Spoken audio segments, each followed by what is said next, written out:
Tariff सरकार द्वारा आयातित या निर्यातित वस्तुओं पर लगाया जाने वाला कर या शुल्क होता है। उद्देश्य: घरेलू उद्योगों की रक्षा करना, आयात महंगा करके सरकार के लिए राजस्व उत्पन्न करना, व्यापार संतुलन को नियंत्रित करना।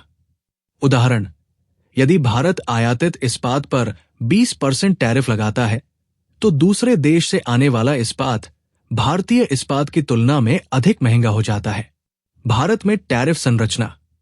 भारत की टैरिफ प्रणाली मुख्यतः सीमा शुल्क अधिनियम 1962 के तहत विनियमित होती है और सीमा शुल्क टैरिफ अधिनियम 1975 के माध्यम से कार्यान्वित की जाती है। मोटे तौर पर भारत में टैरिफ को निम्न में विभाजित किया जा सकता है। मूल सीमा शुल्क BCD आयातित वस्तुओं पर लगाया जाता है। दरें उत्पाद के अनुसार भिन्न होती हैं। उदाहरण के लिए विलासिता की वस्तुओं पर टैरिफ अधिक होते हैं। अतिरिक्त सीमा शुल्क प्रतिकारी शुल्क CVD भारत में उत्पादित समान वस्तुओं पर उत्पाद शुल्क को संतुलित करने के लिए लगाया जाता है। विशेष अतिरिक्त शुल्क SAD घरेलू वस्तुओं पर वैट अन्य स्थानीय करों की भरपाई के लिए। सुरक्षा शुल्क कुछ घरेलू उद्योगों की सुरक्षा के लिए। एंटी डंपिंग शुल्क और सुरक्षा शुल्क ये शुल्क तब लगाया जाता है जब वस्तुओं का आयात बहुत कम कीमतों डंपिंग पर किया जाता है या आयात में वृद्धि होती है जिससे भारतीय उद्योगों को नुकसान होता है।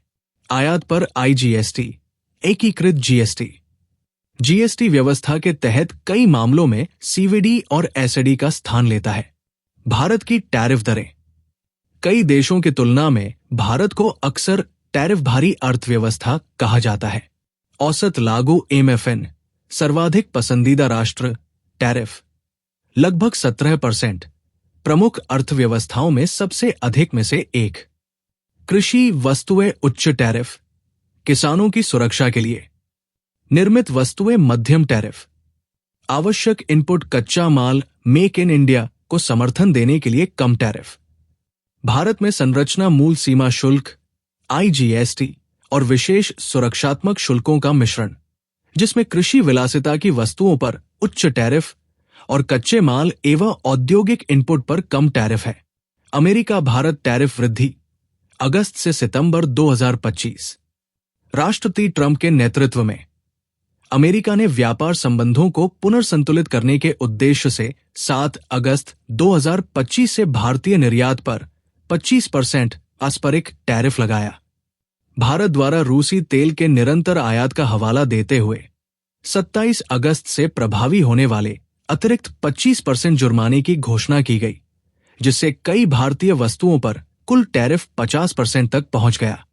लगभग 48.2 बिलियन अमेरिकी डॉलर मूल्य के भारतीय व्यापारिक निर्यात अब इस 50% टैरिफ के अधीन है। प्रभावित होने वाले प्रमुख क्षेत्रों में परिधान, वस्त्र, रत्न एवं आभूषण, समुद्री भोजन, झींगा, कालीन, मशीनरी, रसायन, चमड़ा, हस्तशिल्प, फर्नीचर आदि शामिल है।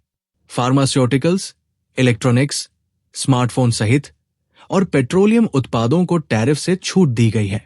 इस तीव्र वृद्धि से 2025 से 26 में भारत के अमेरिका आधारित निर्यात में 40 से 45% तक की कमी आने का खतरा है।